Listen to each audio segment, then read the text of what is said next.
जय गजाननं भूतगणादिसेवितं कपिध्वजम्बूफलचारुभक्षणम् उमासुतं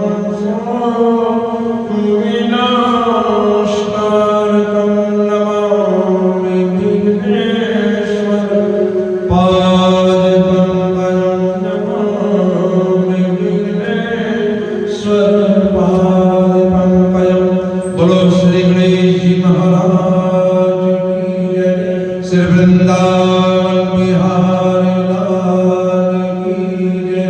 श्री सत्यनारायण स्वामी की जय। एक समय नैमिषारण्य तीर्थ पर सोनकादि 88,000 ऋषि मुनियों ने श्री सूत जी महाराज से पूछा, हे प्रभु, इस कलयुग में वेद विद्या रहित मनुष्यों को प्रभु भक्ति कैसे मिलेगी, कैसे लोगों का उद्धार होगा। हे मुनि श्रेष्ठ, कोई ऐसा तप कहिए जिससे थोड़े समय में पुण्य प्राप्त हो और व्यक्ति मनवांछित फल पाए। ऐसी कथा सुनने की हमारी इच्छा है। सूत जी महाराज ने कहा, हे वैष्णवों में पूज्य, आप सभी ने संसार के प्राणियों के हित के लिए बहुत अच्छी बात पूछी है। अब मैं उस श्रेष्ठ व्रत को आप लोगों से कहूंगा जिस व्रत को महर्षि नारद जी ने लक्ष्मी नारायण भगवान से पूछा था। एक समय महर्षि नारद जी दूसरों के हित की इच्छा से अनेक लोगों का भ्रमण करते हुए यहाँ मृत्यु लोक में पहुंचे। यहाँ अनेक योनियों में जन्मे हुए प्राय सभी मनुष्यों को अपने अपने कर्मों के द्वारा नाना प्रकार से पीड़ित और दुखित देखकर नारद जी के मन में विचार आया, कोई ऐसा उपाय होना चाहिए जिससे कि इन प्राणियों के दुखों का नाश हो सके। और ऐसा मन में विचार करके महर्षि नारद जी विष्णु लोक गत्वा विष्णु लोक में गए।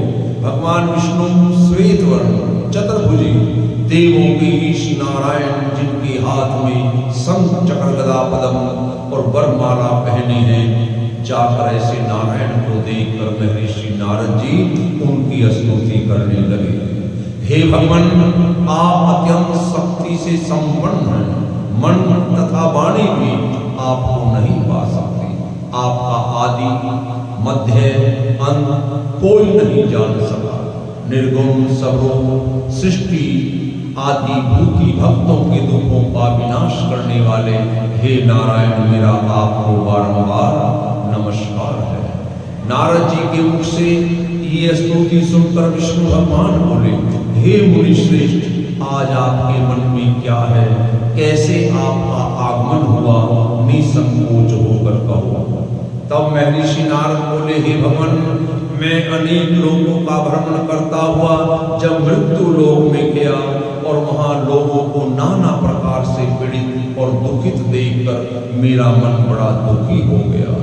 हे नाथ, अगर आप मुझ पर दया करते हैं तो मुझे कोई ऐसा उपाय बतलाइए जिससे कि इस कलयुग में जन्मे हुए मनुष्यों के थोड़ा सा परिश्रम प्रयत्न करने से दुख दूर हो सके।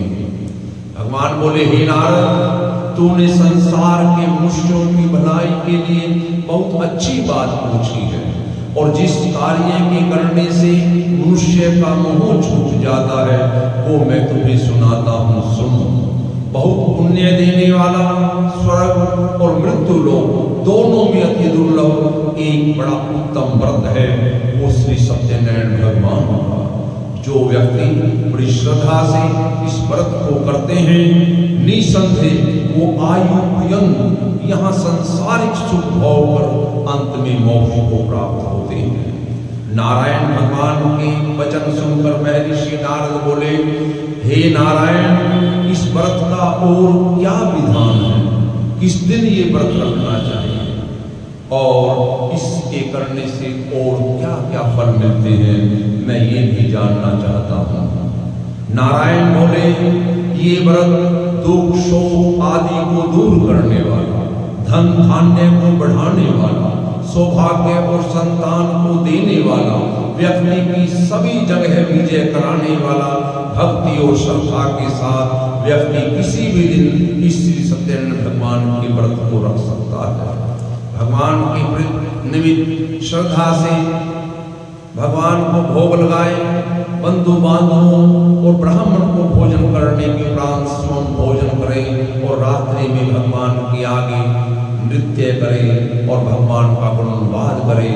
ओम नमो भगवते वासुदेवाय इस महामंत्र का जप करते हुए, जागरण करते हुए जो व्यक्ति रात्रि व्यतीत करेगा, निसंदेह वो अपनी मनोकामना पूर्ण करता है। और विशेषकर कली काल में भूमि पर यही व्यक्ति के लिए सबसे सरल और मोक्ष पाने का सबसे उत्तम उपाय है। इति श्री सत्यनारायण व्रत कथा अध्याय प्रथम समाप्तम। बोलो श्री सत्यनारायण।